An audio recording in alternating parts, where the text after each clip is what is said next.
Jai Hind everyone, we were reading lesson 2, part 2, the Shehnai of Bismillah Khan. Till now we have read that Samrat Aurangzeb banned the use of pungi because it had very shrill and unpleasant sound. So pungi became a synonym for all noise makers. But a barber who had access to the royal palace decided that he will improve the tonal quality of pungi. So he chose a stem, natural hollow stem, which was longer and broader than the pungi. He made 7 holes on the body of it, and when played, it made very melodious sounds. Everyone was impressed. So it was named as Shehnai because it was played in Shah chamber by a nai. Okay, so we'll continue from point number 3 today. As a 5-year-old, Bismillah Khan played Gilli Danda near a pond in the ancient estate of Dhumrao in Bihar. He would regularly go to the nearby Bihariji temple to sing the Bhojpuri Chair, at the end of which he would earn a big laddu weighing 1.25 kg, a prize given by the local Maharaj. This happened 80 years ago, and the little boy has travelled far to earn the highest civilian award in India, the Bharat Ratna. जब बिस्मिल्लाह खान 5 साल के बच्चे थे, हमने पढ़ा था ये कि शुभ इंस्ट्रूमेंट था, शादियों और शुभ समारोह में बजाया जाता था। नौबत का एक पार्ट था, लेकिन क्लासिकल स्टेज पर ऑडियंस के सामने एक इंस्ट्रूमेंट के तौर पर इसे ख्याति दिलाने का पूरा श्रेय उस्ताद बिस्मिल्लाह खान को जाता है। तो ये सब उनके बचपन से ही शुरू हो गया था। जब वो 5 साल के थे तो वो गिल्ली डंडा खेला करते थे नियर अ पॉन्ड, एक तालाब के समीप, in the ancient estate of Dumraon in Bihar. Bihar की एक प्राचीन एस्टेट स्थान डूमराव में एक तालाब के नज़दीक वो गिल्ली डंडा खेला करते थे। He would regularly go to the nearby Bihari ji temple to sing Bhojpuri Chait, और वो नियमित रूप से एक पास ही के बिहारी जी के मंदिर में भोजपुरी चैत गाने के लिए जाया करते थे, जिसकी समाप्ति पर जब वो गा चुके होते थे तो एक बड़ा सा लड्डू जिसका 1.25 किलो वजन हुआ करता था, तो वहाँ के राजा के द्वारा वो प्राइज़ उन्हें दिया जाता था। This happened 80 years ago. ये सब 80 साल पुरानी बात है, और तब 80 साल पुराने वो छोटे से बच्चे ने सफ़र तय किया भारत के हाईएस्ट सिविलियन अवार्ड तक पहुँचने का, जो कि है भारत रत्न। तो 80 साल पहले जो ये उन्होंने छोटे बच्चे के तौर पे जर्नी शुरू की, वहाँ से लेकर उनकी जर्नी भारत रत्न तक जाकर पहुँची। यहाँ पर देखो, आप ध्यान से लिखा है हाईएस्ट सिविलियन अवार्ड। तो 3 शब्द यहाँ पर इम्पोर्टेंस के हैं। हाईएस्ट सुपरलेटिव डिग्री है, मतलब उच्चतम यानी सबसे बड़ा। सिविलियन मतलब नागरिक। यहाँ पर सिविलियन क्यों मेंशन किया गया है? नागरिक अवार्ड मतलब 2 तरह के अवार्ड होते हैं। एक मिलिट्री अवार्ड, आप जानते हो मिलिट्री अवार्ड होते हैं, और एक सिविलियन अवार्ड्स होते हैं। तो जो मिलिट्री अवार्ड होते हैं वो जनरल नागरिक, जो उनका आर्मी से कोई लेना देना नहीं है, उनको नहीं मिलता।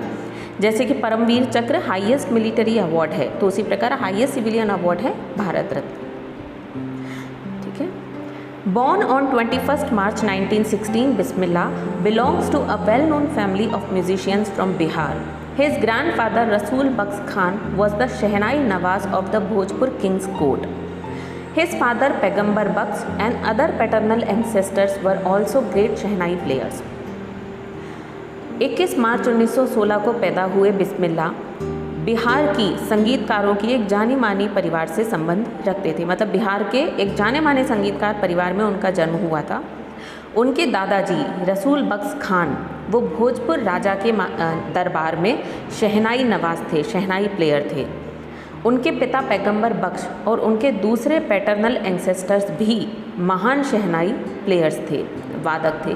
पैटर्नल मतलब पिता के पक्ष के, मैटरनल मतलब माता के पक्ष के। तो पैटर्नल एंसेस्टर मतलब दादा, चाचा, ताऊ, और मैटरनल एंसेस्टर्स मतलब नाना, मामा वगैरह। The young boy took to music early in life. At the age of 3, when his mother took him to his maternal uncle's house in Banaras, now Varanasi, Bismillah was fascinated watching his uncles practice the shehnai. The young boy, ये जो छोटा सा बच्चा था, इसने took to music मतलब music की शुरुआत कर दी, म्यूज़िक को ले लिया, मतलब संगीत के प्रति जो रुझान था, आकर्षण था, वो बहुत जल्दी ही हो गया था। At the age of 3, when his mother took him to his maternal uncle's house in Benares, now Varanasi. 3 साल की उम्र में जब उनकी माताजी उनको उनके मामा के घर बनारस, जिसको आज हम वाराणसी के नाम से जानते हैं, वहाँ लेकर गई, तो बिस्मिल्लाह वॉज फैसिनेटेड मतलब पूरा मंत्रमुग्ध हो जाना, आश्चर्यचकित हो जाना या अट्रैक्ट हो जाना। तब बिस्मिल्लाह खान पूरी तरह विस्मित हो गए अपने मामाओं को, अपने अंकल्स को शहनाई बजाते हुए देखकर। Soon Bismillah started accompanying his uncle Ali Bux to the Vishnu temple of Banaras, where Bux was employed to play the शहनाई। जल्दी ही बिस्मिल्लाह ने अपने मामा अली बक्स के साथ बनारस के विष्णु मंदिर में जाना शुरू कर दिया, जहाँ पर बक्स को शहनाई बजाने के लिए नौकरी पर रखा हुआ था। Ali Bux would play the shehnai and Bismillah would sit captivated for hours on end। Ali बक्स वो शहनाई वहाँ पर बजाया करते थे और बिस्मिल्लाह आवर्स ऑन एंड मतलब घंटों तक, कैप्टिवेटेड मतलब बिल्कुल मंत्रमुग्ध होकर, स्टैचू की तरह एकदम डूब कर वहाँ पर बैठे रहते थे और शहनाई को सुनते रहते थे। He started getting lessons in playing the instrument and would sit practicing throughout the day। For years to come, the temple of Balaji and Mangla Maiya and the banks of the Ganga became the young apprentice's favorite haunts where he could practice in solitude। The flowing waters of the Ganga inspired him to improvise and invent ragas that were earlier considered to be beyond the range of the शहनाई। उन्होंने इस वाद्य यंत्र को बजाने के लिए lesson लेना शुरू कर दिया, मतलब सीखना शुरू कर दिया, और थ्रू आउट मतलब पूरे दिन वो बैठकर अभ्यास किया करते थे।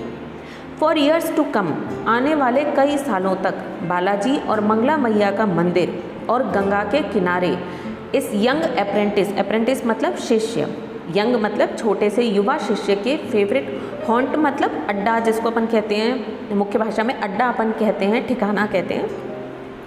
तो ये जो बालाजी और मंगला मैया का मंदिर था और गंगा के घाट जो थे, ये उनके फेवरेट अड्डे थे, जहाँ पर वो सॉलिट्यूड मतलब एकांत में अपने शहनाई को बजाने का अभ्यास कर सकते थे। मतलब गंगा नदी के किनारे और मंदिर में बैठकर वो प्रैक्टिस किया करते थे।